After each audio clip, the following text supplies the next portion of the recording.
Reload media, reload roast എന്നീ 2 channels കൂടാതെ നമ്മൾ സ്റ്റാർട്ട് ചെയ്യുന്ന പുതിയൊരു ചാനലാണ് റീലോഡ് പ്ലേ. ഇതൊരു completely dedicated gaming ചാനലായിരിക്കും.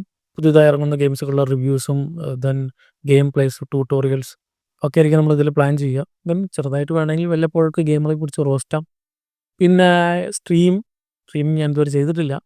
Live stream ചെയ്യണമെന്നുണ്ട്. സോ ഇതൊക്കെ ആയിരിക്കും നമ്മൾ ഈ ഒരു ചാനലിൽ കംപ്ലീറ്റ്ലി ഫോക്കസ് ചെയ്യുക. ഒരു കംപ്ലീറ്റ്ലി ഗെയിമിംഗ് റിലേറ്റഡ് കണ്ടൻറ്റ്സ് മാത്രം. അല്ലാതെയുള്ള ബാക്കി നോർമൽ റിയാക്ഷൻസോ അല്ലെങ്കിൽ സിനിമകളെ പറ്റിയിട്ടുള്ള കാര്യങ്ങളൊന്നും തന്നെ നമ്മളോട് ചർച്ച ചെയ്യുന്നുണ്ടാവില്ല.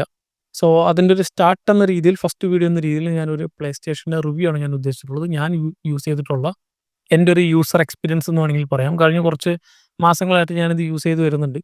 സോ എനിക്ക് തോന്നിയിട്ടുള്ള കുറച്ച് നല്ല വശങ്ങളും കുറച്ച് പ്രോസ് ആൻഡ് കോൺസ് മാത്രമായിരിക്കും ഈ ഒരു വീഡിയോയിൽ നമ്മൾ ചർച്ച ചെയ്യുക. ഇൻ ഡെപ്ത് ആയിട്ടുള്ള സ്പെക്കും കാര്യങ്ങളൊന്നും എനിക്കറിയില്ല. ഞാൻ ഉപയോഗിച്ചിട്ടുള്ള ഒരു യൂസർ എക്സ്പീരിയൻസ് മാത്രമായിരിക്കും. ഒന്നും അറിയാത്തവർക്ക് അല്ലെങ്കിൽ പ്ലേ സ്റ്റേഷൻ വാങ്ങണമെന്ന് ആഗ്രഹമുള്ളവർക്ക് ഒരുപക്ഷേ ഈ വീഡിയോ ഉപകാരപ്പെടുന്നുണ്ടാവും. കാരണം ഇതിനകത്തെ ഗ്രാഫിക്സും ഇതിനകത്തെ എത്ര അല്ലെങ്കിൽ അങ്ങനത്തെ ഇൻ ഡീറ്റെയിൽ ആയിട്ടുള്ള സ്പെക്കും കാര്യങ്ങളൊന്നും എനിക്കറിയില്ല. അത് ഇപ്പോൾ ഇറങ്ങുന്ന ഗെയിമിംഗ് പിസീസ് അതിലെ ഇതെത്രയാണെന്ന്, അല്ലെങ്കിൽ ഗ്രാഫിക് കാർഡ് എത്രയാണ്, GT6 അങ്ങനത്തെ എന്തൊക്കെയോ സാധനങ്ങളുണ്ടല്ലോ. എനിക്ക് പ്രത്യേകിച്ച് ടു ബി ഹോണസ്റ്റ് എനിക്കതിനെപ്പറ്റി വലിയ ധാരണയില്ല. ഇനിയും മെല്ലെ പഠിച്ചെടുക്കണമെന്നുണ്ട്. അതുകൊണ്ടാണ് ഞാൻ ഈ പ്ലേ സ്റ്റേഷൻ വാങ്ങിച്ചത്. ഇപ്പോൾ എൻ്റെ ഒരു ലാപ്പ് ഉള്ളത് HP പവലിയനാണ്. അതിൽ ഒരു പരിധി വരെ ഗെയിമൊക്കെ കളിക്കും. അത് കഴിഞ്ഞാൽ ഈ ഹൈ എൻഡ് സാധനങ്ങളൊക്കെ വരുമ്പോൾ ഇതിൽ FPS ഡ്രോപ്പ് അങ്ങനത്തെ കുറേ വിഷയങ്ങളുണ്ട്. സോ അതുകൊണ്ടാണ് ഞാൻ കംപ്ലീറ്റ്ലി ഇപ്പോൾ പ്ലേ സ്റ്റേഷൻ എടുത്തത്. അതിലാണെങ്കിൽ പണ്ടുള്ളതും ഇപ്പോൾ ഇറങ്ങുന്നതായ ഇതിന് ഒപ്റ്റിമൈസ്ഡ് ആയിട്ടുള്ള ഗെയിംസാണ് കംപ്ലീറ്റ്ലി വരിക. സോ കംപ്ലീറ്റ്ലി ഗെയിമിന് വേണ്ടിയുള്ള സാധനമാണ് പ്ലേ സ്റ്റേഷൻ. അതുകൊണ്ട് മറ്റേതാണെങ്കിൽ ഇപ്പോൾ അപ്ഡേറ്റഡ് ആയിട്ടുള്ള സാധനങ്ങളൊക്കെ ഞാൻ അറിയേണ്ടതുണ്ടാവും. അതിൻ്റെ അത് ഇടയ്ക്കിടയ്ക്ക് ഈ PC ബിൽഡ് ചെയ്യുമ്പോൾ അത് ഇടയ്ക്കിടയ്ക്ക് മാറ്റും. അങ്ങനത്തെ കുറേ വിഷയങ്ങളുണ്ട്. സോ അതുകൊണ്ടാണ് ഞാൻ കംപ്ലീറ്റ്ലി പ്ലേ സ്റ്റേഷൻ ഓപ്റ്റ് ചെയ്തത്. സോ അതിൻ്റെ കാര്യങ്ങളൊക്കെ ഞാൻ പിന്നീട് അവസാനം പറയാം. എന്തുകൊണ്ട് പ്ലേ സ്റ്റേഷൻ, എന്തുകൊണ്ട് Xbox എടുത്തില്ല, എന്തുകൊണ്ട് PC ബിൽഡ് ചെയ്തില്ല, എന്തുകൊണ്ട് കംപ്ലീറ്റ്ലി പ്ലേ സ്റ്റേഷൻ ഗെയിമിംഗ് ചെയ്യാമെന്ന് വിചാരിച്ചു എന്നുള്ളത് വീഡിയോയുടെ അവസാനം പറയാം. സോ ഞാൻ ഈ പറഞ്ഞ പോലെ പ്ലേ സ്റ്റേഷനെ പറ്റി അറിയുന്നവർക്കോ അല്ലെങ്കിൽ ഓൾറെഡി പ്ലേ സ്റ്റേഷൻ യൂസ് ചെയ്യുന്നവർക്കോ ഈ വീഡിയോ പ്രത്യേകിച്ച് ഉപകാരമൊന്നും ഉണ്ടാവില്ല. ഇതിനെപ്പറ്റി ഒന്നും അറിയാത്തവർക്ക് വേണ്ടിയിട്ട് ആണ് ഞാൻ ഈ കംപ്ലീറ്റ്ലി ഡെഡിക്കേറ്റഡ് ആയിട്ട് ഈ വീഡിയോ ചെയ്യുന്നത്, പുതിയതായിട്ട് വാങ്ങണമെന്ന് ആഗ്രഹമുള്ളവർക്ക്. സോ പ്ലേ സ്റ്റേഷൻ നമുക്ക് അവൈലബിൾ ആയിട്ടുള്ളത് പല വെർഷൻസ് ഉണ്ട്. അതിൽ തന്നെ പണ്ട് ഇറങ്ങിയിട്ടുള്ളത് സ്റ്റാൻഡേർഡ് വെർഷൻ ഉണ്ടായിരുന്നു. 2020 ഇറങ്ങിയ പ്ലേ സ്റ്റേഷനാണ്. ഇപ്പോൾ ഒരു 5 കൊല്ലമായി. അതിൻ്റെ ഇടയിൽ ഒരു 2 വെർഷൻ ഇവർ ഇറങ്ങിയിട്ടുണ്ട്. ഒരു 2 അല്ല 3 എന്ന് പറയാം. ഒന്നൊരു സ്റ്റാൻഡേർഡ് വെർഷനും ദെൻ ഒന്നൊരു സ്ലിം വെർഷൻ, ദെൻ ഒരു പ്രോ വെർഷൻ. സോ പ്രോ ഒന്നും നമുക്ക് ആവശ്യമില്ല. അതിനെപ്പറ്റിയുള്ള സ്പെക്കിൻ്റെ കാര്യങ്ങളൊന്നും ഞാൻ പറയുന്നില്ല. കാരണം പ്രോ നമുക്ക് വെറുതെ വാങ്ങി വെച്ചിട്ട് മാത്രം കാര്യമില്ല. നമ്മുടെ കയ്യിലുള്ള ലാപ്പോ അല്ലെങ്കിൽ നമ്മുടെ കയ്യിലുള്ള മോണിറ്ററും ടിവിയും ഒക്കെ തന്നെ 8K 4K ഒക്കെ അങ്ങനത്തെ ഹൈ എൻഡ് സാധനങ്ങൾ ഉണ്ടെങ്കിൽ മാത്രമേ ഈ ഈ പറയുന്ന പ്രോ പ്ലേ സ്റ്റേഷനൊക്കെ വാങ്ങിച്ചിട്ട് കാര്യമുള്ളൂ. സോ നോർമൽ ഒരു സാധാരണക്കാരന് നോർമൽ പ്ലേ സ്റ്റേഷൻ, അതും സ്റ്റാൻഡേർഡ് വേണ്ട, അത് കുറച്ച് പഴയതാണ്. അതിൽ കുറേ ഹീറ്റിംഗ് ഇഷ്യൂസും ദെൻ കുറച്ചും കൂടി ബൾക്കിയർ ആണ്, ദെൻ കുറച്ചും കൂടി സ്റ്റോറേജ് അതിൽ കുറവാണ്, അങ്ങനത്തെ കുറേ ഇഷ്യൂസ് ഉണ്ട്. അതൊക്കെ റിസോൾവ് ചെയ്തിട്ട് ഒരു സ്ലിം എന്ന് പറഞ്ഞൊരു എഡിഷൻ ഇറക്കിയിട്ടുണ്ട്. എൻ്റെ കയ്യിലുള്ളത് അതാണ് സ്ലിം എഡിഷൻ. ദെൻ അതിൽ തന്നെ 2 വെർഷൻസ് ഉണ്ട്, ഡിജിറ്റൽ ഓർ ഡിസ്ക്. ഒന്നുകിൽ നിങ്ങൾക്ക് ഡിജിറ്റൽ എടുക്കാം അല്ലെങ്കിൽ ഡിസ്ക് വെർഷൻ എടുക്കാം. ഡിസ്ക് വെർഷനും ഡിജിറ്റൽ വെർഷനും രണ്ടിലും റേറ്റിലും ഭയങ്കര വ്യത്യാസമുണ്ട്. അറൗണ്ട് ഒരു 10,000 ഇന്ത്യൻ റുപ്പീസ്, ഒരു 10,000 വ്യത്യാസമുണ്ട് രണ്ടും തമ്മിൽ. ഞാൻ എടുത്തിട്ടുള്ളത് ഡിസ്ക്കാണ്. പക്ഷേ എടുത്തു കഴിഞ്ഞ് കുറച്ച് കാലം യൂസ് ചെയ്ത് കഴിഞ്ഞപ്പോൾ എനിക്ക് തോന്നി ഇത് ഡിജിറ്റൽ എടുത്താൽ മതിയായിരുന്നു എന്നാണ്. അതിനുള്ള കാരണവും ഞാൻ കുറച്ച് കഴിഞ്ഞിട്ട് പറയാം വീഡിയോയുടെ അവസാനമൊക്കെ ആകുമ്പോൾ. സോ ഇങ്ങനത്തെ കുറേ വെർഷൻസ് ഉണ്ട്, ഡിജിറ്റൽ ഉണ്ട്, ഡിസ്ക് ഉണ്ട്. ദെൻ അതിലും സ്പെഷ്യൽ എഡിഷൻസും, ദെൻ കുറേ ആനിവേഴ്സറി എഡിഷൻ, ദെൻ കുറേ പുതിയതായിട്ട് ഗെയിംസ് ഇറങ്ങുന്ന സമയത്ത് അതിൻ്റെ കുറേ ലിമിറ്റഡ് എഡിഷൻസും, ദെൻ കുറേ ബണ്ടിൽ, അങ്ങനത്തെ കുറേ പാക്കുകളൊക്കെ അവൈലബിൾ ആണ്. ഞാൻ വാങ്ങിച്ചിട്ടുള്ളത് നോർമലാണ്. പക്ഷേ എനിക്ക് ഇഷ്ടപ്പെട്ടത് സ്പൈഡർമാൻ്റെ ഒരു സ്പെഷ്യൽ എഡിഷൻ ഉണ്ട്, ഒരു ലിമിറ്റഡ് എഡിഷൻ. സഡൻലി പേരിൽ തന്നെ അറിയാൻ ലിമിറ്റഡ് എഡിഷൻ, അതുകൊണ്ട് ആ സാധനം കിട്ടാനില്ല. പക്ഷേ അത് അടിപൊളിയായിരുന്നു. വേണമെങ്കിൽ നിങ്ങൾക്ക് അതിന് വേണ്ടി പൈസ ചിലവാക്കാം. അല്ലെങ്കിൽ ഇതേ സാധനം തന്നെ കസ്റ്റമൈസ് ചെയ്യാൻ പറ്റും. ഈവൻ പ്ലേ സ്റ്റേഷൻ്റെ ഒഫീഷ്യലായിട്ട് തന്നെ അതിൻ്റെ കേസുകളും കാര്യങ്ങളൊക്കെ നമുക്ക് വേറെ വാങ്ങാൻ കിട്ടും. പക്ഷേ ലിമിറ്റഡ് എഡിഷൻ കേസൊന്നും കിട്ടില്ല. അത് മറ്റേ ആഫ്റ്റർ മാർക്കറ്റിൽ നമുക്ക് വാങ്ങേണ്ടി വരും. അല്ലാണ്ട് പ്ലേ സ്റ്റേഷനിൽ തന്നെ ഇപ്പം നമുക്കത് നോർമലായിട്ട് അവർ തരിക ഈ രീതിയിലുള്ളൊരു കൺട്രോളറാണ്. ഒരു വൈറ്റ് കളർ നോർമൽ കൺട്രോളർ. ഇതല്ലാതെ നമുക്ക് വേണമെങ്കിൽ കുറേ ടൈപ്സ് ഓഫ് കൺട്രോളേഴ്സ് ഒക്കെ ഉണ്ട്. നമുക്ക് വേണമെങ്കിൽ ഇഷ്ടമുള്ളത് ഏത് വേണമെങ്കിലും വാങ്ങാം. അങ്ങനെ കുറേ ഓപ്ഷൻസ് പ്ലേ സ്റ്റേഷനിൽ തന്നെ നമ്മുടെ മുമ്പിൽ വെച്ച് തരുന്നുണ്ട്. സോ അതുകൊണ്ട് ഇതിൽ ഏത് എഡിഷൻ വേണമെന്നുള്ളത് അത് നിങ്ങളുടെ കംപ്ലീറ്റ്ലി നിങ്ങളുടെ ഇഷ്ടം. നിങ്ങളുടെ ആ ഒരു അപ്പിയറൻസ് നോക്കിയിട്ട് നിങ്ങൾക്ക് അതിൽ എന്താണ് നിങ്ങൾക്ക് ഇഷ്ടപ്പെട്ടത് അത് നോക്കി വാങ്ങാമെന്ന് മാത്രം. സോ പ്ലേ സ്റ്റേഷൻ്റെ കൂടെ കിട്ടുന്ന ഒരു കൺട്രോളറാണ്. ഒരു കൺട്രോളറേ ഇവർ തരുള്ളൂ, രണ്ടൊന്നുമില്ല. നമ്മളിപ്പോൾ വീഡിയോയിലൊക്കെ കാണാം 2 പേർക്ക് കളിക്കുന്ന 2 കൺട്രോളേഴ്സ് എന്നൊക്കെ. സോ വീട്ടിൽ കുറച്ച് ആൾക്കാരുണ്ടെങ്കിൽ ഒരു എക്സ്ട്രാ കൺട്രോളർ വാങ്ങാം. അല്ലെങ്കിൽ ചിലപ്പോൾ ഈ പറഞ്ഞ പോലെ ബണ്ടിലിൽ 2 കൺട്രോളറുള്ള ഒരു ബണ്ടിൽ ഞാൻ കണ്ടിട്ടുണ്ട്. ഒരു 58 സംതിങ്. അത് ആക്ച്വലി നല്ലതാണ്. പക്ഷേ അതിന് ഓഫറൊന്നും ഉണ്ടാവില്ല. ഞാൻ ഈ വാങ്ങിച്ചപ്പോൾ എനിക്ക് ഈ ഓഫറിലാണ് ഈ സാധനം കിട്ടിയത്. ഇത് ആക്ച്വൽ പ്രൈസ് ഒരു 55,000 54 സംതിങ് ഒക്കെയാണ് ഇന്ത്യൻ റുപ്പീസിൽ MRP പ്രൈസ് ഉള്ളത് ചില സമയത്ത് വൻ ഓഫർ ഇടും. ചിലപ്പോൾ 2000 രൂപ, 5000 രൂപ, 3000 രൂപ എന്നൊക്കെ പറഞ്ഞിട്ട് എനിക്കിത് കിട്ടിയത് ഒരു 49 രൂപയ്ക്കാണ്. അതിലും കുറഞ്ഞ് ഞാൻ കേട്ടിട്ടുണ്ട് ഒരു 47 വരുന്നുണ്ട്. ഏത് ഡിസ്ക് എഡിഷൻ. ഇത് കൂടാണ്ട് ഡിജിറ്റൽ എഡിഷനും അതിൻ്റെ അപ്പുറത്ത് അതേപോലെ തന്നെ അപ്പുറത്തും കുറയും. ഇതിന് 55 ആണെങ്കിൽ അതിന് 45 ആയിരിക്കും MRP. അത് ചില സമയത്ത് 44, 43, 42, 40, 37, 39 എന്നൊക്കെ പറഞ്ഞിട്ട് കുറയാറുണ്ട്. സോ ഓഫർ വരുമ്പോൾ പ്ലേ സ്റ്റേഷൻ്റെ തന്നെ ഒഫീഷ്യൽ ആയിട്ടുള്ള ഓഫേഴ്സും ഉണ്ട്. അല്ലാതെ ഈ ബിഗ് ബില്യൺ പോലെയുള്ള സമയം ബിഗ് ബില്യണിൻ്റെയൊക്കെ അറിയാലോ ചില നേരത്ത് ഒന്നും കുറയ്ക്കില്ല, ഫുൾ തട്ടിപ്പാണെന്നൊക്കെ പറയുന്നുണ്ട്. പ്ലേ സ്റ്റേഷൻ്റെ ഒഫീഷ്യൽ ഒരു ബ്ലാക്ക് ഫ്രൈഡേ എന്നും അന്നൊക്കെ പറഞ്ഞിട്ട് ഒഫീഷ്യലായിട്ട് കുറേ സെയിൽ വരുന്ന സമയങ്ങളുണ്ട്. സോ അങ്ങനെ നോക്കിയിട്ട് വാങ്ങിച്ചാൽ മതി. ആക്ച്വലി ഞാനിത് വാങ്ങാൻ പോയപ്പോൾ ഞാൻ റാൻഡംലി ഇത് വാങ്ങണമെന്ന് പ്രതീക്ഷിച്ച് പോയതല്ല. ഒരു ദിവസം പ്ലാൻ ഉണ്ടായിരുന്നു. പക്ഷേ അൺപ്ലാൻഡ് ആയിട്ടാണ് ഞാനിത് വാങ്ങിച്ചത്. കുറേ കാലമായിട്ട് മൈൻഡിലുണ്ടായിരുന്നു. ഞാനൊരു ടാർഗറ്റ് വെച്ചിട്ടുണ്ടായിരുന്നു. ആക്ച്വലി എൻ്റെ വീട് പണിയൊക്കെ കഴിഞ്ഞിട്ട് ഞാൻ വാങ്ങാമെന്നുള്ള രീതിയിൽ. പക്ഷേ വീട് പണി കഴിയുന്ന ഒരു 4-5 മാസം മുമ്പേ ഞാനത് വാങ്ങിച്ചു. അതെങ്ങനെയെന്ന് വെച്ചാൽ ഞാൻ പോയ സമയത്ത് ഐ തിങ്ക് ഏത് കടയെന്ന് ഞാൻ പറയുന്നില്ല. പോയ സമയത്ത് ആ കടയിൽ തലേ ദിവസം, അതായത് ഞാൻ പോയത് തിങ്കളാഴ്ചയാണ്. ഞായറാഴ്ച വരെ പ്ലേ സ്റ്റേഷൻ്റെ ഒരു ഓഫർ ഉണ്ടായിരുന്നു. 49,000 രൂപയ്ക്കോ അങ്ങനെ എന്തോ. ഇപ്പോൾ അത് 53,000 എന്ന് പറയുന്നുണ്ട്. 55-ന് 2,000 രൂപ ഒരു ഓഫർ വന്നിട്ടുണ്ട്. അത്രയും വേണമെങ്കിൽ തരാം. ഒരു 53-ന് വേണമെങ്കിൽ തരാമെന്ന് പറഞ്ഞു. സോ പിന്നെ ഇനി എപ്പോഴാണ് ആ ഓഫർ വരിക ചോദിച്ചപ്പോൾ 2-3 മാസം കഴിഞ്ഞ്, ചിലപ്പോൾ 6 മാസം കഴിഞ്ഞ്, ചിലപ്പോൾ വരില്ല എന്നൊക്കെ പറഞ്ഞ് തിരിച്ച് വരണ വഴി വേറൊരു കടയിൽ വെറുതെ റാൻഡംലി വെറുതെ കയറിയിട്ട് ചോദിച്ചതാണ്. ചോദിച്ചപ്പോൾ ആ ഓഫർ കഴിഞ്ഞു. പക്ഷെ വേണമെങ്കിൽ ലാസ്റ്റ് പീസ് എന്നുള്ള രീതിയിൽ ആ ഒരു പ്രൈസിന് തരാമെന്ന് പറഞ്ഞു. അങ്ങനെയാണ് ഞാൻ ചാടിക്കയറി ഈ സാധനം എടുത്തത്. സോ അതുപോലെ സെയിൽ വരുമ്പോൾ എടുക്കുക. അപ്പോഴാണ് നല്ല ലാഭം കിട്ടുക. ചെറിയ ലാഭമൊന്നുമില്ല, നല്ല ലാഭമാണ്. ഒരുപാട് പൈസയുടെ വ്യത്യാസമുണ്ട്. നമ്മൾ സേവ് ചെയ്യുന്ന ഒരു പൈസ നമുക്കത് കഴിഞ്ഞിട്ട് ഇതിൽ തന്നെ ഇൻവെസ്റ്റ് ചെയ്യാനുള്ള വേറെ സാധനങ്ങളുണ്ട്. ഫോർ എക്സാമ്പിൾ ഇപ്പോൾ 55,000 ആണ് പ്ലേ സ്റ്റേഷൻ്റെ വില. നമ്മളൊരു 5,000 രൂപ, 6,000 രൂപ, 7,000 രൂപയ്ക്ക് നമ്മൾ സേവ് ചെയ്തിട്ടുണ്ടെങ്കിൽ ആ വാങ്ങിച്ച സാധനം നമുക്ക് പ്ലേ സ്റ്റേഷന് തന്നെ ഒരു സബ്സ്ക്രിപ്ഷൻ ഉണ്ട്, പ്ലേ സ്റ്റേഷൻ പ്ലസ് എന്ന് പറഞ്ഞിട്ട്. അതും ഈ വീഡിയോയിൽ തന്നെ ഞാൻ പറഞ്ഞു പോകാം. അതിലേക്ക് ഇൻവെസ്റ്റ് ചെയ്യുക. അടുത്തൊരു കൊല്ലത്തേക്ക് നമുക്ക് കംപ്ലീറ്റ്ലി ഒരു കൊല്ലത്തേക്ക് പിന്നെ ഗെയിമൊന്നും വാങ്ങണ്ട. അത്രയും സാധനങ്ങൾ നമുക്ക് ആ ഒരു പ്ലേ സ്റ്റേഷൻ്റെ സബ്സ്ക്രിപ്ഷനിൽ തന്നെ കിട്ടും. അതുപോലെ സെയിലിൽ വാങ്ങിച്ചിട്ട് ഈ പൈസ ഇതിലേക്ക് ഇൻവെസ്റ്റ് ചെയ്യാമെന്നാണ് എനിക്ക് പറയാനുള്ളത്. സോ ഈ പ്ലേ സ്റ്റേഷൻ നമ്മൾ അൺബോക്സ് ചെയ്യുമ്പോൾ നമുക്ക് പ്ലേ സ്റ്റേഷനും അതിന് കൂടെ ഒരു ഡുവൽ സെൻസ് കൺട്രോളറും then ഒരു HDMI പോർട്ടും ഒരു 2 കുഞ്ഞ് സ്റ്റാൻഡും ഉണ്ടാവും. ഈ സ്റ്റാൻഡ് എന്ന് പറഞ്ഞാൽ നമുക്ക് ചെരിച്ച് കിടത്തി വെക്കാനാണ്. പണ്ടൊക്കെ നിങ്ങൾ പ്ലേ സ്റ്റേഷൻ നിർത്തി വെച്ചിട്ടായിരിക്കും. അപ്പം ഞാനും നിർത്തി വെച്ചിട്ടാണ് ബാക്കിൽ വെച്ചിട്ടുള്ളത്. സ്ഥലമില്ലാത്തതുകൊണ്ടാണ്. വേണമെങ്കിൽ അത് കിടത്തി വെക്കാം. സോ അങ്ങനെ കിടത്തി വെക്കാൻ വേണ്ടിയിട്ടാണ് അവർ ആ സ്റ്റാൻഡ് തന്നിട്ടുള്ളത്. ചെറിയ 2 ലെഗാണ്. ഇതല്ലാതെ വേണമെങ്കിൽ ഇങ്ങനെയും വെക്കാം. ഒഫീഷ്യലായിട്ട് പ്ലേ സ്റ്റേഷൻ എങ്ങനെ വെക്കണമെന്ന് എവിടെയും പറഞ്ഞിട്ടില്ല. ഏത് രീതിയിൽ നമ്മുടെ ഇഷ്ടത്തിന് ഏത് രീതിയിൽ വേണമെങ്കിൽ വെക്കാം. പണ്ടത്തെ പ്ലേ സ്റ്റേഷൻ പക്ഷേ കിടത്താൻ പറ്റില്ല, ഇങ്ങനെ തന്നെ ഇരുത്തണം എന്നൊക്കെ, അങ്ങനെ എന്തൊക്കെയോ കേട്ടിട്ടുണ്ട്. അതിൽ കൂളിംഗ് ഫിലിമിൻ്റെ എന്തൊക്കെയൊക്കെയോ കേട്ടിട്ടുണ്ട്, അറിയില്ല. സോ അതിന് കൂടെ കിട്ടുന്ന ഈ കൺട്രോളർ കിടിലൻ സാധനമാണ്. ഇങ്ങനത്തെ ഒരു കൺട്രോളർ ഇതിന് മുമ്പ് ഇറങ്ങിയിട്ടില്ല പ്ലേ സ്റ്റേഷനിലെ. ഇതിനു മുമ്പ് പല വെർഷൻസ് ഉണ്ടെങ്കിലും PS4ഉം PS3 ഒക്കെ ഉണ്ടെങ്കിലും PS5ലെ കൺട്രോളർ വേറെ ലെവലാണ്. അതിപ്പോൾ വേറെ ഏത് കൺട്രോളർ വെച്ച് നമുക്ക് ഇപ്പോൾ എക്സ്ബോക്സിൻ്റെ കൺട്രോളർ ഒക്കെ എന്ത് വെച്ച് നോക്കിയാലും ഇതിൽ അഡാപ്റ്റീവ് ട്രിഗേഴ്സ് ഉണ്ട്, ഹാപ്റ്റിക് ഫീഡ്ബാക്ക് ഉണ്ട്. നമ്മൾ ഗെയിം കളിക്കുമ്പോൾ നമുക്ക് ഈ സാധനം ഫീൽ ചെയ്യാം. ഇതിൽ ഈ ട്രിഗറൊക്കെ നമ്മളടിക്കുന്നതനുസരിച്ച് മാറും. നമ്മൾ എന്താണോ ഗെയിമിൽ ചെയ്യുന്നത് അതിനനുസരിച്ച് നമുക്കത് ഫീൽ ചെയ്യാൻ പറ്റും. വൈബ്രേഷൻ എഫക്റ്റ് ഉണ്ട്. ദെൻ ഇതിൽ ഇവിടെ നോക്കിയേ ഒരു സ്പീക്കർ കൊടുത്തിട്ടുണ്ട് അവർ. നമുക്ക് ഇൻ ഗെയിംസ് സൗണ്ടുകൾ ഫുള്ള് നമുക്ക് അതിൽ കിട്ടും. നമ്മളിപ്പോൾ ഗ്രൂപ്പ് പാർട്ടിയോ അല്ലെങ്കിൽ പാർട്ടി ചാറ്റോ നമ്മൾ ഒരുമിച്ച് ഒരു മൾട്ടിപ്ലെയർ ഒക്കെ കളിക്കുന്ന സമയത്ത് കംപ്ലീറ്റ്ലി നമുക്ക് വേറെ സ്പീക്കറിൻ്റെ ആവശ്യമൊന്നും നമുക്ക് ഇതിൽ കിട്ടും. ദെൻ ഒരുപാട് ഗെയിംസ് നമുക്ക് ഫോർ എക്സാമ്പിൾ ഇപ്പോൾ FIFA ഒക്കെ കളിക്കുമ്പോൾ ഗോൾ അടിക്കുമ്പോൾ മാത്രം ഈ നെറ്റിൽ വീഴുന്ന സൗണ്ടില്ല, അത് നമുക്ക് ഇവിടെ നിന്ന് കിട്ടും. അതൊരു ഒരു ഒരു രസമാണ് അത് കേൾക്കുമ്പോൾ. ദെൻ ഇതിൻ്റെ തൊട്ട് താഴെ തന്നെ ഒരു മൈക്കും കൊടുത്തിട്ടുണ്ട്. ഈ മൈക്ക് നമുക്ക് ഇതേപോലെ തന്നെ ഇതിൽ നിന്ന് സംസാരിക്കാം. അപ്പോൾ ആലോചിച്ച് നോക്കുക, ഇതിൽ തന്നെ സ്പീക്കറുണ്ട്, ഇതിൽ തന്നെ മൈക്കുണ്ട്. നമുക്ക് വേറെ ഹെഡ്സെറ്റിന് പോലും ആവശ്യമില്ല. ജസ്റ്റ് ഇപ്പോൾ മോണിറ്ററിലൊക്കെ കണക്ട് ചെയ്ത് നമ്മൾ കളിക്കണമെങ്കിൽ അതിൽ സ്പീക്കർ ഉണ്ടാവും. നമുക്ക് വേറെ ഒന്നും വെക്കേണ്ട ആവശ്യം. നമുക്ക് കംപ്ലീറ്റ്ലി ഒരു കൺട്രോളർ വെച്ച് ഒരു ഒരു ഒരു ഒരു ഫോണിൻ്റെ എല്ലാ പർപ്പസും ഇതിൽ നടക്കും. വോയിസ് ചാറ്റ് ചെയ്യാം, തിരിച്ചിങ്ങോട്ടും പറയാം, അങ്ങോട്ടും പറയാം, എന്ത് വേണമെങ്കിലും ചെയ്ത് വെച്ച് കൺട്രോൾ ചെയ്യാം. അങ്ങനത്തെ എല്ലാ പരിപാടിയും ഇത് നടക്കുന്നുണ്ട്. ദെൻ ഇതിലൊരു USB-C ടൈപ്പ് പോർട്ട് കൊടുത്തിട്ടുണ്ടാവും. അത് വെച്ചിട്ട് നമുക്ക് വേണമെങ്കിൽ ചാർജ് ചെയ്യാം. ചാർജ് അല്ലെങ്കിൽ നമുക്ക് ചാർജ് കുത്തിയിട്ട് കളിക്കാം. ദെൻ ഇത് വെച്ചിട്ട് തന്നെ അങ്ങനത്തെ കുറേ പരിപാടി ഈ ഒരു കൺട്രോളറിൽ തന്നെ നടക്കും. ദെൻ അടിയിലൊരു 3.5mm ഓഡിയോ ജാക്ക് ഉണ്ട്.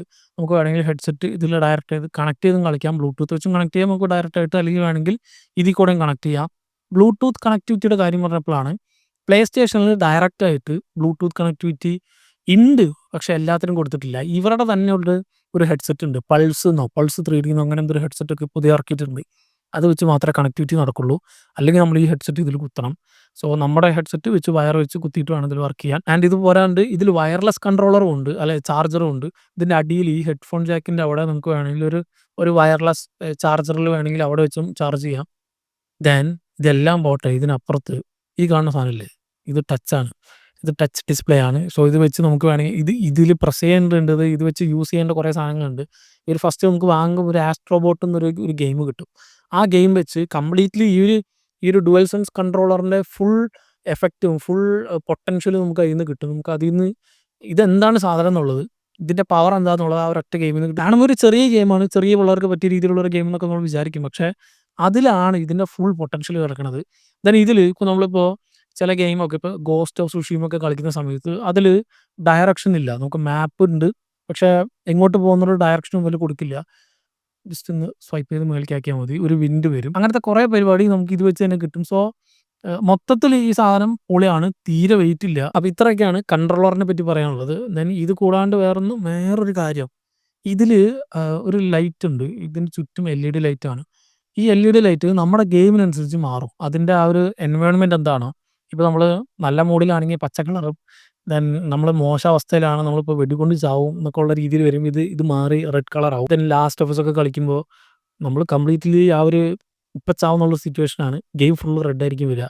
ചിലപ്പോൾ ഗോഡ് ഓഫ് വാർ കളിക്കുമ്പോൾ ബ്ലൂ ആയിരിക്കും വരിക. അങ്ങനെ ഗെയിമിനനുസരിച്ച് അല്ലെങ്കിൽ നമ്മുടെ ആംബിയൻസിനനുസരിച്ച് ഇതിലെ LED ലൈറ്റ്സിൽ മാറും. അങ്ങനത്തെ മൊത്തത്തിൽ എനിക്ക് സാധനം പറ്റി. ഇതല്ലാണ്ട് വേറൊരു പ്രോ കൺട്രോളർ കൂടിയിട്ട് ഇതിനൊരു 6000 സംതിങ് ആണ് വില.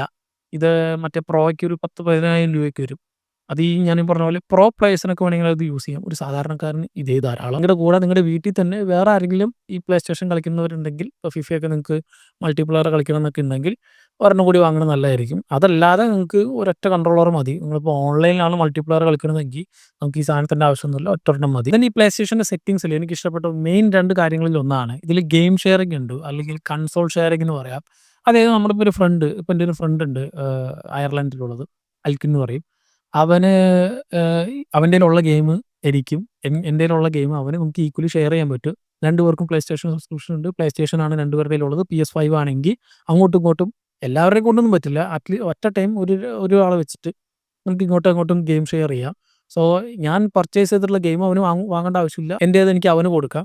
ഇതേപോലെ അവൻ പർച്ചേസ് ചെയ്തിട്ടുള്ള ഗെയിം എനിക്ക് വാങ്ങേണ്ട ആവശ്യമില്ല, ഞാൻ അവൻ്റെ നിന്ന് എടുക്കും. ഇതേപോലെ നമുക്ക് അങ്ങോട്ടും ഇങ്ങോട്ടും നമുക്ക് ഫ്രണ്ട്സൊക്കെ ഉണ്ടെങ്കിൽ വെറുതെ ആളുടെ കയ്യിൽ ഗെയിം ഉണ്ടെങ്കിൽ നമുക്ക് ഇതുപോലെ ഗെയിം ഡിജിറ്റലി നമുക്ക് ഷെയർ ചെയ്ത് കളിക്കാനുള്ള ഒരു ഓപ്ഷൻ ഇതിൽ കൊടുക്കുന്നുണ്ട്. കൺസോൾ ഷെയറിംഗ് എന്ന് പറയും.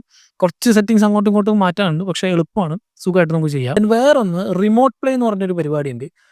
അതായത് ഇപ്പോൾ എല്ലാവർക്കും ആ സിറ്റുവേഷൻ വരേണ്ട ആവശ്യമില്ല. ചിലപ്പോൾ ഇപ്പോൾ വീട്ടിൽ ഞാനിപ്പോൾ ടി വിയിലാണ് പ്ലേ സ്റ്റേഷൻ വെച്ചിട്ടുണ്ടെന്ന് കരുതുക, ആയിരുന്നു ഞാൻ ഇത്രയും കാലം. അപ്പോൾ വീട്ടുകാർക്ക് ഇപ്പോൾ അത് കാണണം, അല്ലെങ്കിൽ ടി വിയിൽ വേറെ എന്തെങ്കിലും കണ്ടന്റ് ഉണ്ട്, ഇപ്പോൾ വീട്ടിൽ വേറെ ആരെങ്കിലുമൊക്കെ ഉണ്ട്, അവർ TV കണ്ടുകൊണ്ടിരിക്കുകയാണെങ്കിൽ നമ്മളവരെ ഡിസ്റ്റർബ് ചെയ്യേണ്ട അവസ്ഥ വരും നമുക്കിപ്പോൾ കളിക്കണം എന്നുണ്ടെങ്കിൽ. ഇതിൽ റിമോട്ട് പ്ലേ എന്നുള്ള സാധനം ഓപ്പൺ ആക്കി വെച്ചിട്ടുണ്ടെങ്കിൽ ഈ TV അവർ TV കണ്ടോട്ടെ, പക്ഷെ നമ്മുടെ പ്ലേ സ്റ്റേഷൻ TVയുടെ അടുത്തായിരിക്കും, അത് ഓപ്പൺ ആയിരിക്കും. ആ സമയത്ത് തന്നെ നമുക്ക് വേണമെങ്കിൽ വേറെ എവിടെയെങ്കിലും ഇപ്പോൾ ഫോണിലോ ലാപ്പിലോ വേറെ ഏതെങ്കിലും സ്ക്രീനിൽ നമുക്കിത് മിറർ ചെയ്യാൻ പറ്റും. എന്നിട്ട് നമുക്ക് സുഖമായിട്ട് കളിക്കാം, ഓഫ് ചെയ്ത് വയ്ക്കാം. അവരറിയും കൂടിയില്ല നമ്മൾ കളിക്കുന്നത് എന്നുള്ളത്. സോ അങ്ങനെ റിമോട്ട് പ്ലേ എന്ന് പറഞ്ഞൊരു ഓപ്ഷൻ ഉണ്ട്. സോ ഈ 2 കാര്യങ്ങൾ ഇപ്പോൾ നമുക്കത് PC ഗെയിമിലൊന്നും പറ്റില്ല, നമുക്ക് വേറെ സ്ക്രീനിൽ നമുക്ക് അറ്റ് എ ടൈം നമുക്ക് പറ്റില്ല, നമുക്ക് PC എടുത്തുകൊണ്ട് പോകാൻ പറ്റില്ല. അത് കംപ്ലീറ്റ്ലി ഇത് മാത്രമേ പറ്റുള്ളൂ. നമുക്ക് വേണമെങ്കിൽ വേറെ സ്ക്രീനിൽ ഡിവൈസിൽ സുഖമായിട്ട് കളിക്കാൻ പറ്റും. അറ്റ് ദ സെയിം ടൈം മറ്റവർക്ക് നമ്മൾ ഏതിലാണോ കണക്റ്റ് ആയി വെച്ചിട്ടുള്ളത് അത് അവിടെ വേറെ എന്തെങ്കിലും കണ്ടന്റ് ഓടിക്കൊണ്ടിരിക്കും. ഞാൻ ഈ പറഞ്ഞ പോലെ ഗെയിം ഷെയറിങ്, നമുക്ക് നമ്മുടെ കയ്യിലുള്ള ഗെയിം വേറൊരു കൂട്ടുകാരനോ അല്ലെങ്കിൽ വേറെ ആർക്കെങ്കിലും ഷെയർ ചെയ്ത് നമുക്ക് ഈക്വലി അങ്ങോട്ടും ഇങ്ങോട്ടും ഷെയർ ചെയ്ത് കളിക്കാനുള്ള ഒരു ഓപ്ഷനും ഉണ്ട്. മെയിനായിട്ട് ഈ 2 ഓപ്ഷൻസ് ആണ് ഇതിൻ്റെ ഒരു ഓവറോൾ സെറ്റിംഗ്സിൽ എനിക്ക് ഇഷ്ടപ്പെട്ട മെയിൻ സംഭവങ്ങളിൽ ഒന്ന്. ദെൻ ഇതിൻ്റെ ഒരു ചെറിയ ഡ്രോബാക്ക്, അത്ര വലിയ പരിപാടിയൊന്നുമല്ല, ഞാൻ ഈ പറഞ്ഞ പോലെ ഒരു ബ്ലൂടൂത്ത് കണക്ടിവിറ്റി ഇല്ല എന്നുള്ളതാണ്. ഇവർ ഈ സോണിയുടെ ഹെഡ്സെറ്റിന് മാത്രം ബ്ലൂടൂത്ത് കണക്ടിവിറ്റി ഉള്ളൂ എന്ന് പറയണത് ഒരുമാതിരി ഊള പരിപാടിയാണ്. നമ്മുടെ ഹെഡ്സെറ്റ് ബ്ലൂടൂത്ത് ഹെഡ്സെറ്റ് ഒന്നും കണക്റ്റ് ആവില്ല. ഇനി നമ്മുടെ ഹെഡ്സെറ്റ് കണക്റ്റ് ആക്കണമെങ്കിൽ ഞാൻ ഈ പറഞ്ഞ പോലെ കൺട്രോളറിലെ ഓഡിയോ ജാക്കിൽ കണക്ട് ചെയ്തിട്ട് വേണം കണക്ട് ചെയ്യാൻ. ദെൻ ഇതിനകത്ത് 1 TB സ്റ്റോറേജ് ഉണ്ടെന്നാണ് ഇവർ പറഞ്ഞിട്ടുള്ളത് ഈ സ്ലിമ്മിൽ കേട്ടോ. മറ്റേൽ 800 GB ഉള്ളൂ. ആ 800-ൽ അവർക്ക് 600 കിട്ടുള്ളൂ. ഇതിലും 1 TB സ്റ്റോറേജ് ഉണ്ടെങ്കിലും ഇതിലൊരു 800 സംതിങ്, ഒരു 800 GB നമുക്ക് ആകെ കയ്യിൽ കിട്ടുള്ളൂ. ഇതിന് പ്രശ്നം ഈ പ്ലേ സ്റ്റേഷനിൽ ഓരോ ഗെയിംസും ഒരു 100, 200, 150 GB സംതിങ് സ്റ്റോറേജ് വരും.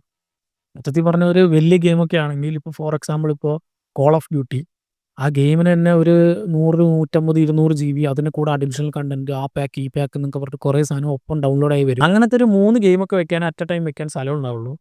അല്ലെങ്കിൽ നമുക്ക് ഇങ്ങനെ ഇരുന്ന് കളഞ്ഞ് ചെറിയ ഗെയിമൊക്കെ ആണെങ്കിൽ ഒരു 5, 6 എണ്ണം. സോ അറ്റ് എ ടൈം ഇത്ര ഗെയിം നമുക്ക് ഇതിൽ ഡിജിറ്റലി സ്റ്റോർ ചെയ്ത് വെക്കാനുള്ള ഒരു ഓപ്ഷൻ ഉള്ളൂ.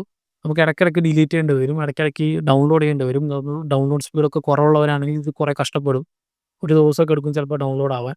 സോ അങ്ങനത്തെ കുറച്ച് ഇഷ്യൂസ് ഉണ്ട്. ഇതിൽ സ്റ്റോറേജ് കുറച്ച് കൂടുതൽ വേണമെന്ന് തോന്നി. ഇതിൻ്റെ പ്രോയിൽ 2 TB അങ്ങനെ എന്തോ ഉണ്ടെന്ന് ഞാൻ കേട്ടിട്ടുണ്ട്. ഇത് കൂടാതെ നമുക്ക് ഒഫീഷ്യൽ ആയിട്ടുള്ള പ്ലേ സ്റ്റേഷൻ്റെ ഹാർഡ് ഡിസ്ക് വേണമെങ്കിൽ വാങ്ങിയിടാം. അതല്ലാതെ വേണമെങ്കിൽ നമ്മുടെ എക്സ്റ്റേണൽ ഹാർഡ് ഡിസ്ക് കുത്തിയിട്ട് ഗെയിംസ് വേണമെങ്കിൽ കോപ്പി ചെയ്യാമെന്നൊക്കെ ഞാൻ കേട്ടിട്ടുണ്ട്. പക്ഷേ അതിലൊക്കെ എന്തൊക്കെയോ ഇഷ്യൂസ് കേട്ടു. ഇപ്പോൾ ഞാൻ ആദ്യം കുത്തി നോക്കിയപ്പോൾ നമ്മുടെ കയ്യിലുള്ള സാധനങ്ങൾ ഫുള്ള് പോവും. എന്നിട്ട് വേണം ഹാർഡ് ഡിസ്ക് റീബൂട്ട് ആയിട്ടായിരിക്കും കയറുകയെന്നൊക്കെ കേട്ടു. സോ അങ്ങനത്തെ കുറേ ഇഷ്യൂസ് ഉണ്ട്. സോ സ്റ്റോറേജ് ഒരു ഇഷ്യൂ തന്നെയാണ്. ഇപ്പോൾ ഡിസ്ക് ഉണ്ടെങ്കിലും ഡിസ്ക് ഇട്ടിട്ട് ഈ സാധനം അതേപോലെ നമ്മുടെ ഇതിലേക്ക് സിസ്റ്റത്തിലേക്ക് കോപ്പി ആയിട്ട് പിന്നീടാണ് കളിക്കാൻ പറ്റുക. അല്ലാണ്ട് ആ ഡിസ്കിൽ സ്റ്റോറേജ് യൂസ് ചെയ്ത് കാണാൻ പറ്റുമെന്നല്ല. ഫോർ എക്സാമ്പിൾ നമ്മുടെ കയ്യിൽ പണ്ടത്തെ ഒരു DVD ഉണ്ട് ഇപ്പോൾ കയ്യിൽ. ആ DVD നമ്മളിപ്പോൾ വീട്ടിലെ ഇട്ടിട്ട് DVDയിലെ കണ്ടന്റ് നമ്മുടെ ലാപ്പിലേക്കോ TVയിലേക്കോ കോപ്പി ചെയ്തിട്ട് പിന്നെ നമ്മൾ കണ്ട എങ്ങനെ ഉണ്ടാവും. അതേപോലെയാണ് ഡിസ്ക് എഡിഷൻ്റെ അവസ്ഥ. സോ ഡിസ്ക് ഇട്ട് കളിക്കണം എന്ന് മാത്രമേ ഉള്ളൂ. എന്നാൽ ഇത് കളിക്കുമ്പോൾ ഡിസ്ക് ഇടുക. സോ എനിക്ക് അതൊരുമാതിരി മറ്റടുത്ത പരിപാടി പോലെ തോന്നി. കാരണം ഡിസ്ക് എഡിഷൻ എടുത്ത് പെടുന്ന പോലെ ഒരു അവസ്ഥ. അത് ഞാൻ പിന്നെ പറയാം. സോ ഇതാണ് അവസ്ഥ. സ്റ്റോറേജിൻ്റെ കാര്യത്തിൽ നോക്കേണ്ട ആവശ്യമില്ല. ഇപ്പോൾ ഡിസ്ക് ആണെന്ന് വിചാരിച്ച് ഡിസ്കിൽ സ്റ്റോറേജ് പോകുമെന്ന് പറഞ്ഞാൽ അങ്ങനെയല്ല പരിപാടി. ഇവർ ഇതിലേക്ക് കോപ്പി ചെയ്തിട്ടാണ്. സോ മൊത്തത്തിൽ സ്റ്റോറേജ് ഇതിൽ കുറവാണ് എന്നത് മാത്രമുള്ള ഒരു ഇഷ്യൂ. അറ്റ് എ ടൈമിൽ ഒരു 3, 4 അല്ലെങ്കിൽ ഒരു 5, 6 ഗെയിം, ചെറുതാണെങ്കിൽ 5, 6 ഗെയിം മാത്രമേ അറ്റ് എ ടൈം നമുക്ക് ഇതിൽ ഇടാൻ പറ്റുള്ളൂ. ബെസ്റ്റ് ഓപ്ഷൻ 1, 2 ഗെയിം കളിക്കുക, അത് കംപ്ലീറ്റ് ആക്കുക, എന്നിട്ട് അടുത്തെടുക്കുക. മിക്ക ആൾക്കാർ അതല്ലേ ചെയ്യുക, ഞാൻ ഉൾപ്പെടെ. നമ്മളിൽ ഒരു 99% ആൾക്കാരും നമ്മുടെ ക്രോമിലൊക്കെ ഞാൻ ഈ സിനിമ സജസ്റ്റ് ചെയ്യുമ്പോൾ പറയാറുണ്ട്, എൻ്റെ ക്രോമൊക്കെ നിറഞ്ഞ് രണ്ടാമത്തെ ക്രോം ഇനി ഡൗൺലോഡ് ചെയ്തിട്ട് അതിലേക്ക് മാറ്റണം. പിന്നെ PS5 മറ്റൊന്നാണ് ഇതിലെ സബ്സ്ക്രിപ്ഷൻ. ഞാൻ നേരത്തെ പറഞ്ഞ പോലെ PS Plus എന്ന് പറയും, എക്സ്ബോക്സിലാണ് ഗെയിം പാസ് എന്ന് പറയും. സോ ഇത് ആക്ച്വലി നമ്മളിപ്പോൾ ബാക്കിയുള്ള OTT പ്ലാറ്റ്ഫോംസ് പോലെ നെറ്റ്ഫ്ലിക്സും ആമസോണും ഹോട്ട്സ്റ്റാറൊക്കെ പോലെ തന്നെ ഒരു സബ്സ്ക്രിപ്ഷൻ പ്ലാനാണ്. സോ ഒരു 1 ഇയറിനുണ്ട്, 1 മന്തിനുണ്ട്, 6 മന്തിനും 3 മന്തിനൊക്കെ പറഞ്ഞിട്ട് കുറേ പാക്സ് ഉണ്ട്. അതിൽ തന്നെ അതിൽ തന്നെ ഡിലക്സ് എഡിഷൻ, ദെൻ അങ്ങനത്തെ കുറേ എസെൻഷ്യൽ, എക്സ്ട്രാ എന്നൊക്കെ പറഞ്ഞ് കുറേ ടൈപ്സ് ഉണ്ട്. അത് ഞാൻ ഡീറ്റെയിൽ ആയിട്ട് വേറൊരു വീഡിയോയിൽ പറയുന്നതായിരിക്കും നല്ലത്. കാരണം അത് തന്നെ ഒരുപാടുണ്ട്. എനിക്ക് യൂസ് ചെയ്തിട്ട് ഒരുപാട് ഉപകാരമുള്ളൊരു സാധനമായിട്ട് തോന്നി ഈ PS Plusൻ്റെ സബ്സ്ക്രിപ്ഷൻ. അങ്ങനെ സബ്സ്ക്രിപ്ഷൻ ഞാൻ എടുത്തിട്ടുണ്ട്. അതിൽ ഞാൻ എടുത്തിട്ടുള്ളത് ഡിലക്സ് എഡിഷനാണ്. അതിലും ഓഫറിൽ വരും കേട്ടോ. വല്ലപ്പോഴൊക്കെ ഒരു 7500 എന്തോ ആണ് ഡിലക്സിൻ്റെ ഒരു വർഷത്തെ റേറ്റ്. ഒരു 5000-നൊക്കെ ഒരിക്കൽ ഓഫറിൽ ഇങ്ങനെ മൊത്തത്തിൽ ഇടയ്ക്കിടയ്ക്ക് ഓഫേഴ്സ് ഉണ്ട്. അത് പ്ലേ സ്റ്റേഷൻ്റെ സ്റ്റോറിലായിക്കോട്ടെ, ഈ പറയുന്ന ഇങ്ങനത്തെ സബ്സ്ക്രിപ്ഷൻ പ്ലാൻസ് വാങ്ങിയതായിക്കോട്ടെ, ഗെയിംസിലായിക്കോട്ടെ, മൊത്തത്തിൽ കൺസോളിനായിക്കോട്ടെ, എല്ലാത്തിലും ഇതുപോലെ ഓഫർ വരും. സോ ഓഫർ എപ്പോഴാണ് വരുന്നത് നോക്കിയിട്ട് ഓഫർ നോക്കിയിട്ട് വാങ്ങിച്ച കുറേ കാര്യങ്ങൾ, കുറേ പൈസ നമുക്ക് അവിടെ ലാഭിക്കാം. എന്നിരുന്നാലും ഗെയിംസിനൊക്കെ നല്ല മുട്ട വിലയാണ്. ചില്ലറ റേറ്റൊന്നുമല്ല. നമ്മൾ നോർമൽ ഗെയിംസൊക്കെ നമ്മൾ വെറുതെ ക്രാക്കൊക്കെ എടുത്ത് കളിച്ചവർക്ക് ഇത് വലിയ ചേഞ്ച് ആയിരിക്കും, വലിയ ഷിഫ്റ്റ് ആയിരിക്കും. ഒരു ഗെയിമിന് തന്നെ ഒരു 10,000 രൂപയ്ക്ക് മിനിമം. ഒരു പുതിയതായിട്ട് ഇറങ്ങുന്ന ഗെയിംസിൻ്റെയൊക്കെ അവസ്ഥയാണ് ഞാൻ പറഞ്ഞത്. പഴയതൊക്കെ ഇതുപോലെ പിന്നെ ഇടയ്ക്കിടയ്ക്ക് ഓഫറിൽ വരും. സോ PlayStation Plusനെ പറ്റി ഞാൻ സെപ്പറേറ്റ് ആയിട്ട് വേറെ വീഡിയോ പറയാം. അതിൽ കുറേ ഗെയിംസ് വെറുതെ ഫ്രീ ആയിട്ടുണ്ട്. അതായത് എൻ്റെ ഒരു അറിവിൽ പുതിയതായിട്ട് ഇതുവരെ PlayStationലെ മറ്റ് ഗെയിംസൊന്നും കളിക്കാത്തവർ, അതായത് PS Plusലെ ഇപ്പോൾ പുതിയ ജനറേഷൻ ഗെയിംസുകളൊന്നും കളിക്കാത്തവർക്ക് ഒരു 1, 2 കൊല്ലത്തേക്കൊക്കെ കളിക്കാനുള്ള ഗെയിം അതിൽ ധാരാളം ഉണ്ട്. അത് കഴിഞ്ഞിട്ട് മതി പിന്നെ ബാക്കിയുള്ളതൊക്കെ പർച്ചേസ് ചെയ്യാൻ. കാരണം മന്ത്ലി അവർ പുതിയ പുതിയ ഗെയിംസ് ഇടും. അങ്ങനത്തെ കുറേ പ്രത്യേകതകളുണ്ട് ഈ പ്ലേ സ്റ്റേഷൻ്റെ സബ്സ്ക്രിപ്ഷനിൽ. ദെൻ മൾട്ടിപ്ലെയർ കളിക്കണമെങ്കിൽ ഈ സാധനം നിർബന്ധമാണ്, എസെൻഷ്യലാണ്.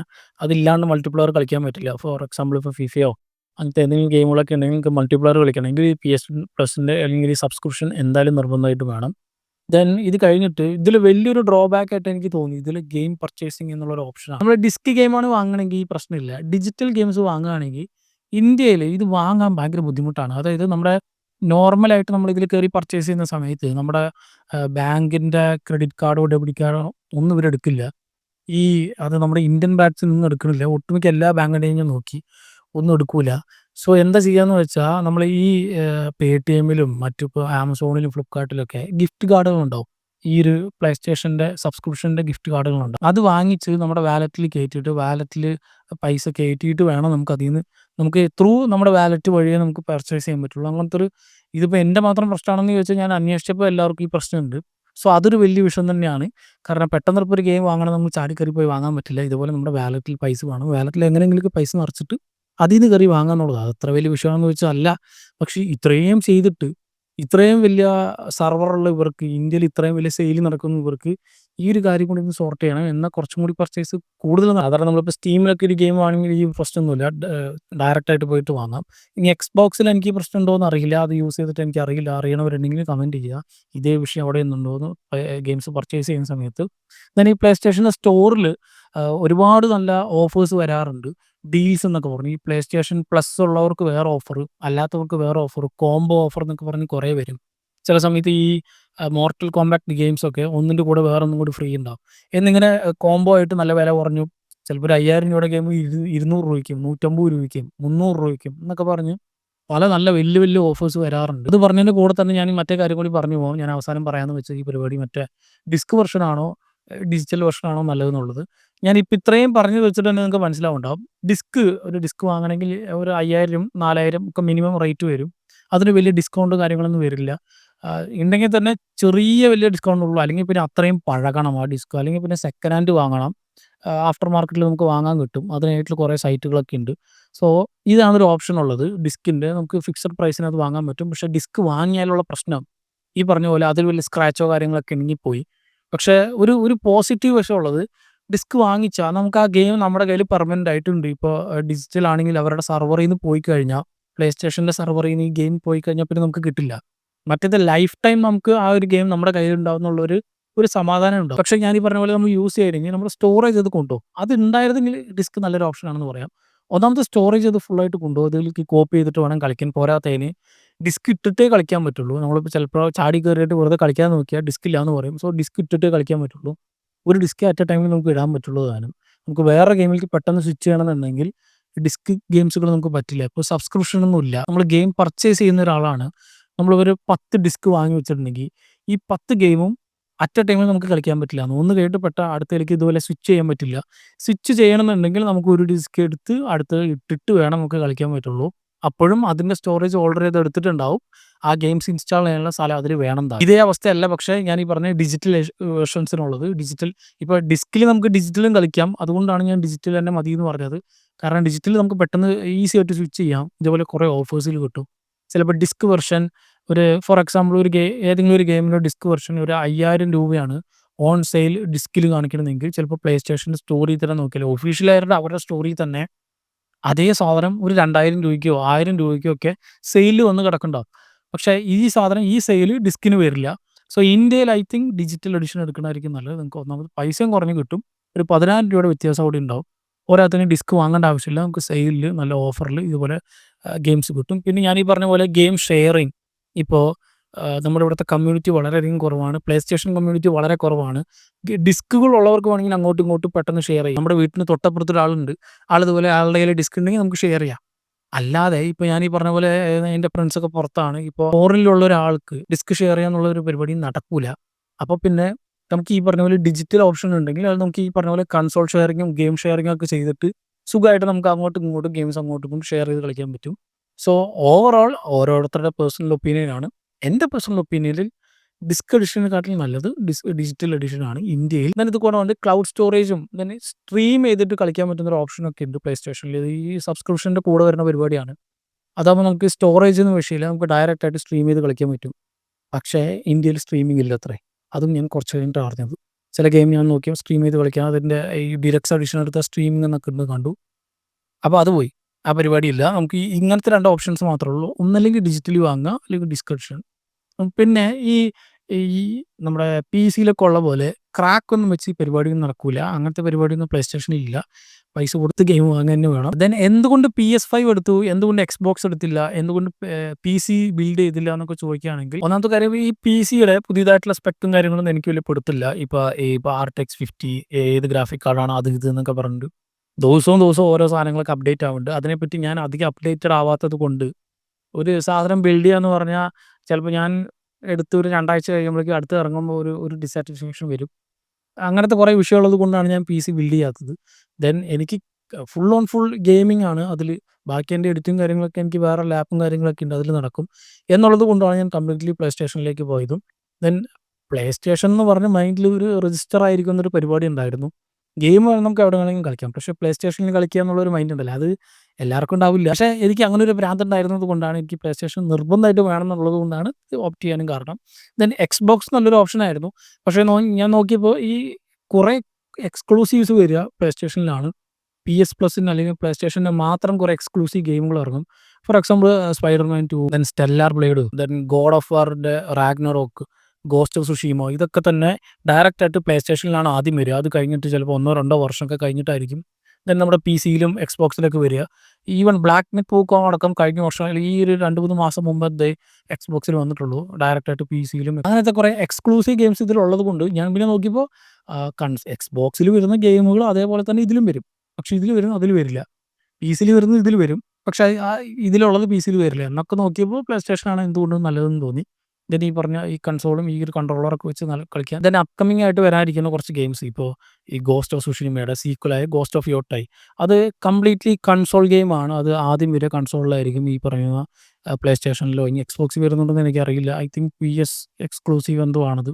കാരണം അവരുടെ തന്നെ സ്റ്റുഡിയോ എന്താണ് സക്കർ പഞ്ച്. സോ അതും ദെൻ ഇപ്പോൾ അടുത്ത കൊല്ലം നമുക്ക് വരാനിരിക്കുന്ന ദി മാസീവ് ഗെയിം GTA 6, ഇതൊക്കെ ഡയറക്റ്റായിട്ട് കൺസോളിൽ മാത്രം റിലീസാവുള്ളൂ. PC എടുത്തിട്ടുണ്ടെങ്കിൽ ഞാൻ മൂഞ്ചി തെറ്റി ഇരിക്കേണ്ട അവസ്ഥയായിരിക്കും. സോ അങ്ങനെ എക്സ്ക്ലൂസീവ് ആയിട്ട് വരുന്ന ഗെയിംസ് ഉള്ളത് കൊണ്ടും പ്ലേ സ്റ്റേഷനിലേക്കാണ് എൻ്റെ ചായ്വ് പോയത്. സോ അതുകൊണ്ടാണ് ഞാൻ പ്ലേ സ്റ്റേഷൻ എടുത്തത്. സോ മൊത്തത്തിൽ പറഞ്ഞാൽ ഈ ഇത്രയും മാസത്തെ യൂസർ എക്സ്പീരിയൻസ് വെച്ച് ഞാൻ കംപ്ലീറ്റ്ലി സാറ്റിസ്ഫൈഡ് ആണ്. ഇതിലുണ്ടായിരുന്ന ചെറിയ ചെറിയ കുറച്ച് മൈന്യൂട്ടായിട്ട് ഞാൻ പറഞ്ഞ മിസ്റ്റേക്കുകൾ, ഡ്രോബാക്സ്, ഒന്ന് ഈ സ്റ്റോറേജിൻ്റെ, രണ്ടാമത് ഈ ബ്ലൂടൂത്ത് കണക്ടിവിറ്റി, ഇങ്ങനത്തെ കുറച്ച് കാര്യങ്ങളൊക്കെ സുഖമായിട്ട് അവർക്ക് സോർട്ട് ചെയ്യാൻ പറ്റുന്ന പരിപാടിയേ ഉള്ളൂ. വളരെ സിമ്പിളായിട്ടുള്ള ദെൻ ഈ പറഞ്ഞ ഗെയിംസ് വാങ്ങുന്നതിലെ ഈ സെർവറിൻ്റെ ഇഷ്യൂ, ഈ നമ്മുടെ ബാങ്ക് അക്കൗണ്ടൊന്നും അവരെടുക്കാത്തതിൻ്റെ ഇഷ്യൂ, അതൊക്കെ സുഖമായിട്ട് അവർക്ക് സോർട്ട് ചെയ്യാൻ പറ്റുന്നേ ഉള്ളൂ. ഒരു പക്ഷേ ഇനി അടുത്ത ജനറേഷൻ ഓഫ് കൺസോൾ വരുന്ന സമയത്ത് ഇവർ ചിലപ്പോൾ ശരിയാക്കുന്നുണ്ടാവും. ഐ തിങ്ക് പ്രോയിൽ കുറച്ചും കൂടി സ്റ്റോറേജ് ഉണ്ട്. പക്ഷേ ആ ഒരു സ്റ്റോറേജിന് വേണ്ടി അത്രയും വില കൊടുത്താൽ പ്രോ എടുക്കേണ്ട ആവശ്യമൊന്നുമില്ല. ദെൻ ഈ പറഞ്ഞ പോലെ ബ്ലൂടൂത്ത് നമുക്ക് വേണമെങ്കിൽ വേറെ ഓപ്ഷൻസ് ഒക്കെ ഉണ്ട്. പക്ഷേ ഇത് ഇത്രയും ചെയ്തിട്ട് ഇവർക്കിത് ചെയ്യാം. സോ ഈ വളരെ മൈന്യൂട്ടായിട്ടുള്ള ഈ 2 3 കാര്യങ്ങൾ മാത്രമേ എനിക്കൊരു നെഗറ്റീവായിട്ട് തോന്നിയിട്ടുള്ളൂ. ബാക്കിയെല്ലാം കംപ്ലീറ്റ്ലി ഞാൻ സാറ്റിസ്ഫൈഡ് ആണ്. നല്ല കിടിലനായിട്ടിരുന്ന് ഗെയിം കളിക്കാം, നല്ല റിലാക്സ്ഡ് ആയിട്ടിരുന്ന്, ഈ ചില ഗെയിംസിൻ്റെയൊക്കെ ലോഡിങ് ടൈം എന്നൊക്കെ പറഞ്ഞാൽ വിത്തിൻ സെക്കൻഡ്സ് ആണ്. ഫോർ എക്സാമ്പിൾ ഇപ്പോൾ ഗോസ്റ്റ് ഓഫ് സുഷീമയൊക്കെ സെക്കൻഡുകൾ കൊണ്ട് ലോഡാവും. പക്ഷേ ചിലപ്പോൾ ഇപ്പോൾ റെഡ് ഡെഡ് റിഡംപ്ഷൻ ഒക്കെ അതിൻ്റെ ലോഡിങ് സ്ക്രീനിൽ തന്നെ ഒരുപാട് ടൈമുണ്ട്. ചിലതൊക്കെ ലോഡാകാൻ കുറച്ച് ടൈം, അങ്ങനത്തെ ചില ഗെയിംസ് ലോഡിങ് ടൈം കുറച്ച് കൂടുതലുണ്ട്.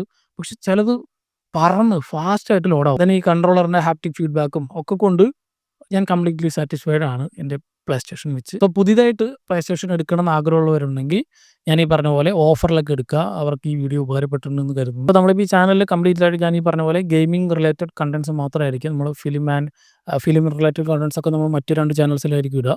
സോ അതിന് കിട്ടിയ സപ്പോർട്ട് അതേപോലെ തന്നെ ഇതിലും കിട്ടുമെന്ന് പ്രതീക്ഷിക്കുന്നു. ആൻഡ് ഈ ഫീൽഡിൽ ഞാൻ അത്ര എക്സ്പീരിയൻസ്ഡ് അല്ല, ഈ പറഞ്ഞ പോലെ വീഡിയോ എടുത്തും ബാക്കി കാര്യങ്ങളൊക്കെ പറഞ്ഞിട്ടും. സോ അതുകൊണ്ട് എന്തെങ്കിലുമൊക്കെ മിസ്റ്റേക്സ് വരികയാണെങ്കിൽ ക്ഷമിക്കുക. എന്തെങ്കിലുമൊക്കെ ഉണ്ടെങ്കിൽ കമൻറ്റ് ചെയ്യുക. അപ്പോൾ നമുക്ക് അടുത്ത വീഡിയോ ആയിട്ട് വരാം. അടുത്ത ഞാൻ പ്ലാൻ ചെയ്യുന്നത് നമ്മുടെ ഗോസ്റ്റ് ഓഫ് യോട്ടായി ഇറങ്ങുന്നുണ്ട്. ഞാൻ നേരത്തെ പറഞ്ഞു ഗോസ്റ്റ് ഓഫ് സുഷീമ കിടിലൻ ഗെയിമാണ്. എനിക്ക് അതിൻ്റെ ഒരു റിവ്യൂ ഇടണമെന്നുണ്ടായിരുന്നു ആദ്യം. പക്ഷേ ആദ്യം നമുക്ക് ഈ പ്ലേ സ്റ്റേഷൻ്റെ റിവ്യൂ ഇട്ടിട്ട് ബാക്കി അങ്ങോട്ട് തുടങ്ങാമെന്ന് വിചാരിച്ചു.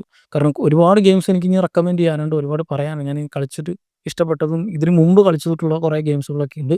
അതൊക്കെ റെക്കമെൻഡേഷനായിട്ട് 1 by 1 ഇടാം. So hope you like the video. എന്തെങ്കിലുമൊക്കെ അഭിപ്രായങ്ങളോ സജഷൻസോ എന്തെങ്കിലുമൊക്കെ മാറ്റങ്ങളൊക്കെ വരുത്താനുണ്ടോ, ഈ സൗണ്ടിലൊക്കെ എങ്ങനെയുണ്ട് എന്നുള്ള കാര്യങ്ങളൊക്കെ ഒന്ന് കമൻറ്റ് ചെയ്യുക. ഞാൻ ഈ മൈക്കൊക്കെ പുതിയതായിട്ട് മാറ്റിയിട്ടുള്ളൂ. സോ എന്തെങ്കിലുമൊക്കെ ഇഷ്യൂസ് ഉണ്ടെങ്കിൽ നമുക്ക് സോർട്ട് ചെയ്യാം. മറ്റൊരു വീഡിയോയിലൂടെ കാണാം. നന്ദി.